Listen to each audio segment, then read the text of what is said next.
interesting one. Jill, if you don't mind, let's pull up the Aspen Dental falls victim to cyber attack causing issues with scheduling patients. Pretty much they were shut down and people couldn't even schedule the patients. And again, my point is not to try to look at Aspen and how this affected their operations and things like that, specifically with Aspen, but I'm really curious what you guys think and how does this affect the rest of the dentistry?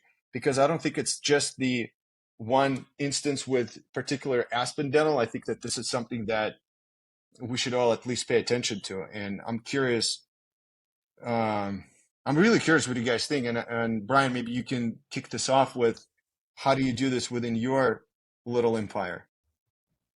Yeah, I'm like it's back to what Aaron was saying about like starting your own practice and all of the crap that comes along with it. It's just like open the doors and then you got a target on your back. And I'm not saying that from a victim mentality. I'm saying it from like a understand all of the people that are going to be coming at you. This being one of them. I think most people are aware that you don't just plug in a server and go. Like you've got to have some security, some redundancy. But people that do this sort of thing, especially to a group as big as Aspen, are better at computers than you are. So pull a what is it? GSD queen and pay somebody else to freaking do it. Because I don't know enough about this stuff. But that being said, well, from a business standpoint, it's probably Brian, can you just walk us through like what would you do if your patients can't, like if you have no access to your practice management software for a week? Like, would you still see patients on a pen and paper? Or like no. what would be your protocol for the offices? Like, yeah, so it's interesting because we had a storm the other day and it like wiped out my IT closet. So the server was still good, but none of the other stuff was. So as long as you can get internet access, and if you have it backed up somewhere, you'll have access to that. There's always ways to get in there. So then you can get in and you can look at what you need to do. But I mean, there are certainly procedures that we could do, and there's certainly ones that we could not do. So for a week, yeah, you're probably moving a lot of those procedures out. Root canals, crowns, extractions, a lot of that sort of stuff. But it really depends. I think that's why a lot of people are intrigued by like a cloud-based, because then you're going to be fine and you can just pull out some laptops. And I mean, even if we didn't have internet for a while, so you hotspot from your phone, I could remote log in through my laptop and at least we could see things, call patients, move things around. It sucks. Bottom line is it sucks and you're going to lose a bunch of money. Yeah. Ashley, what are your thoughts on this? I just think it's so interesting. I was like diving in a little deeper and Googling things aside on how valuable healthcare records are as opposed to just like credit card numbers. In the dark web. Like, yeah. Wild. Like that's scary and fascinating. I guess the reason is because these industries like Aspen Dental are more likely to actually pay to get them back, right? To have them released. Versus like a credit card number that you can just change and move That's it on. because of HIPAA. Yes. It's because of HIPAA. It's like this thing that's supposed to protect makes it so that people are more likely to try to go after that data. There was a dentist a couple of years ago who got hit with like a $300,000 fine because he had patient information in a laptop in his car, and somebody broke into his car and stole it. And he was like a good enough person to report it, and then he got hit with a $300,000 fine. Yeah, there was something similar too, where they were just not using like secure enough email systems to send patient information back and forth, and that I think they got hit with like 200,000 or something like that in California. It was crazy. So that's kind of what my brain was just focused on, was the amount of money that but you understand why people would go after Aspen Dental, Heartland and big organizations to pull this data, because it most likely they're gonna have to pay to get it back. And those numbers that Ashley's talking about is anywhere from $150 to $1,000 a record. Yep. Whereas credit card A number credit or even card a is like social $1. security number is $1. Right, Yeah. right. So Wow, it's that's crazy. 100, yeah, 100x. So, which is really interesting. And obviously, the Aspen Dental is one of the largest groups, so it makes sense to go after them. I don't think, a single doctor with a successful practice would get hit just like that with the same level of intensity. Um, but Aaron, I'm curious, what are your thoughts when you read that? I mean, for me, I think, and it's not really protection, but some of the greatest protection we have as small business owners is that we're small. You know what I mean? See, people hacked into Aspen because they're huge. They hack into Exactly. Sony because they're huge. You know, if somebody really wants to get into your system, and you don't have people like dedicated working for you, keeping them out, like you're the U.S. government, they're still going to get in. And even the U.S. government, they still get in. So someone's always able to get into your stuff.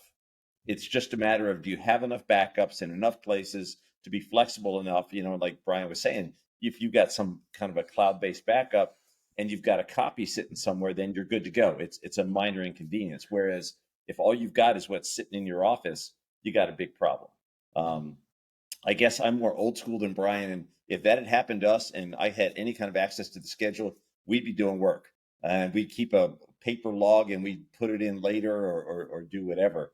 I mean, the big problem for us right now is you can't shoot an X-ray. If your system's down, you can't shoot an X-ray because everybody's digital these days. You know, so that's the It's funny because that was actually the point I was making. Is like okay. with insurance, I'm like, yeah, I would be likely to still do the crown, but you have to have specific X-rays to get paid.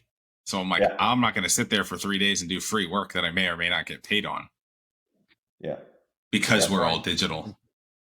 yeah, Yeah. And so does You it know, make a it's a good case? point too, because like I remember I had a friend a few years ago, single practice, small practice, California, came into the office in the morning and he's like, dude, I opened the door, it smelled like smoke. And I'm like, what's going on? He's like, the girls are running around in the back of the office. They turned everything on and the server literally fried and caught on fire and they had yeah. no backups. He was a brand new business owner. So they had to shut down until his IT company could try to get all of that stuff going. But I mean, he had just started his own business and he was out for 10 days, 14 days, something like that. Well, they had Well, to like gather all of his that's what I info. was going, Brian. Like, I'm curious, Ashley, what do you think? Like, after people read this, and it was a story that I heard from a lot of people. I actually heard about this from a dentist that recommended we discuss this all together.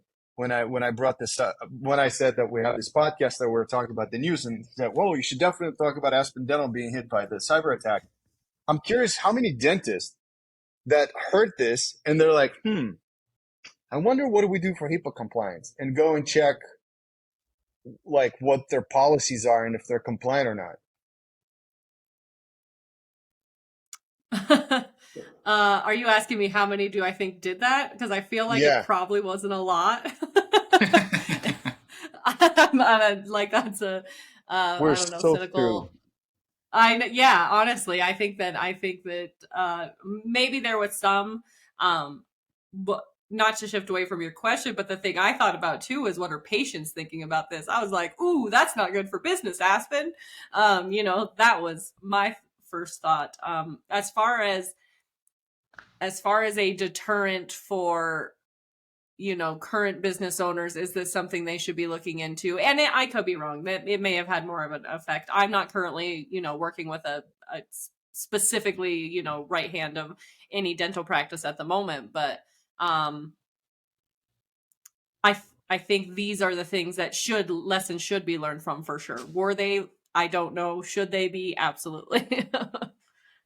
I mean, one of the things that we had tried to do a while back was to have a credit card on file for patients so that there are any little bits and pieces, anything under $200, you authorize us to just go ahead and charge it and we'll send you and let you know we did it. And this is one of the biggest problems is like, well, what if you get hacked and they get my credit card number? And that was one of the biggest objections from patients. And it's like, it kind of tanked the whole idea when we were trying to make things more streamlined in the way that we build and took care of our patients.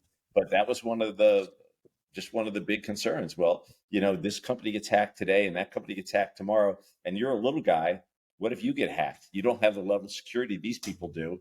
And I couldn't really argue with that. Yeah, It'd be I like think I would push back. I would push back on that, Aaron, a little bit because I feel like now a lot more options are getting more and more available. Meaning, like you don't have to go with Open Dental or any other options. Like there are cloud-based software, and there are um, they're all trying to get the patient profile where they can have a credit card on file and you can go ahead and then charge. And you're outside of that whole PCI compliance for the credit card. So it's on them to take care of that part. So I feel like the technology is kind of leveling the playing field on that sense, on the HIPAA and everything else. So like, I remember when Gmail came out, everybody was a little skeptical moving to Gmail because, a bunch of people were still on AOL.com. And, Gmail came out and they started changing. And then you saw these emails like, best dental office in Austin at gmail.com or assistant.bestdentaloffice at gmail.com. They were so cheap to like buy $6 per email, which, I mean, if you have a big office, probably it makes sense. But essentially, a lot of people did move to the Gmail and it solved the whole HIPAA compliant issue related to emails. And it was like a one and done solution. Yeah, I can't say that we've looked at it recently, but yeah, I mean that was back in the day. That was kind of the concern that we had.